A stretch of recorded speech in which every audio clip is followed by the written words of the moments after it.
नमस्कार दोस्तों। बीते दिनों भारतीय अर्थव्यवस्था को लेकर दो खबरें आई। दोनों ही खबरें एक दूसरे से बिल्कुल अपोजिट। पहली खबर बहुत ज्यादा खुशी देने वाली, तो दूसरी खबर बिल्कुल समझ से परे। खुशी देने वाली खबर ये थी कि इस वित्तीय वर्ष के दूसरे तिमाही में जो हमारा जीडीपी ग्रोथ रेट रहा है वो रहा है 8.2%, जो कि पिछली 6 तिमाहियों में सबसे ज्यादा रहा है। और दूसरी खबर ये है कि आईएमएफ ने हमारे नेशनल अकाउंटिंग डेटा को सी ग्रेड दिया है, जो कि आईएमएफ का सेकंड लोवेस्ट ग्रेड है। अब ये बात समझ में नहीं आ रही है कि जिस जीडीपी डेटा को लेकर हम इतने खुश हो रहे थे कि जो हमारा जीडीपी ग्रोथ रेट है वो इतना ज्यादा है, उसी डेटा के ऊपर आईएमएफ ने एक क्वेश्चन मार्क लगा दिया। आखिर ये माजरा क्या है? तो सबसे पहले बात करते हैं पहली खबर की। भारत का जीडीपी ग्रोथ रेट इस वित्तीय वर्ष के सेकंड क्वार्टर में रहा है 8.2%, जो कि इस समय विश्व की जितनी भी अर्थव्यवस्थाएं हैं उनमें सबसे ज्यादा है। और मजे की बात तो ये है कि इस तिमाही का जो हमारा जीडीपी ग्रोथ रेट रहा है वो पिछले 6 तिमाहियों में सबसे ज्यादा रहा है। और पिछले 5 तिमाहियों में हमारे जीडीपी का ग्रोथ रेट बढ़ता ही गया है।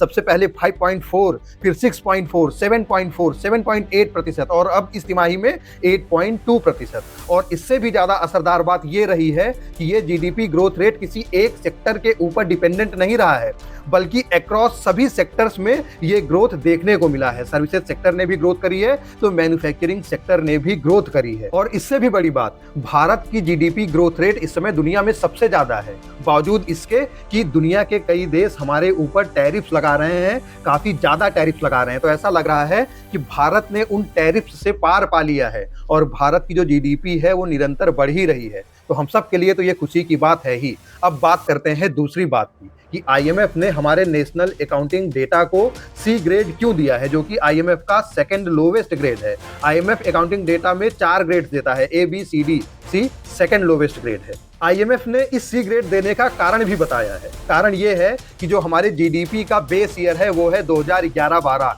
इसी वजह से आईएमएफ ने हमको अकाउंटिंग डेटा में सी ग्रेड दिया है। आईएमएफ का कहना यह है कि हम 2025 में हैं और आपने अपना बेस ईयर अभी भी 2011-12 बनाया हुआ है, इसकी वजह से हम आपके अकाउंटिंग डेटा के ऊपर बहुत ज़्यादा भरोसा नहीं कर सकते हैं। अगर आप दूसरे सेक्टर्स देखेंगे तो उसमें आईएमएफ ने हमको बी ग्रेड दिया है। ओवरऑल आईएमएफ ने भारत को बी ग्रेड दिया है, केवल अकाउंटिंग डेटा में हमको सी ग्रेड दिया हुआ है। भारत सरकार पहले ही ये कह चुकी है कि अगली तिमाही में हम अपने जीडीपी का बेस ईयर 2022-23 बना देंगे। यानी अगली तिमाही में जो आईएमएफ की ये शिकायत है कि आपने अपना बेस ईयर 2011-12 बनाया हुआ है, वो शिकायत खत्म हो जाएगी। और रही बात सी ग्रेड की, तो आईएमएफ ने चाइना को भी अकाउंटिंग डेटा में सी ग्रेड दिया है। और केवल अकाउंटिंग डेटा में नहीं, एक दो सेक्टर्स और हैं जिसमें आईएमएफ ने चाइना को भी सी ग्रेड दिया हुआ है। तो आईएमएफ ने जो भारत के अकाउंटिंग डेटा को ये सी ग्रेड दिया है, इसके बहुत ज़्यादा मायने नहीं है। एक बार जहाँ बेस ईयर चेंज हुआ वो ग्रेड अपने आप सुधर जाएगा। वैसे भी पहले हमारी जीडीपी का जो बेस ईयर था वो था 2004-5 से बढ़कर ये हुआ 2011-12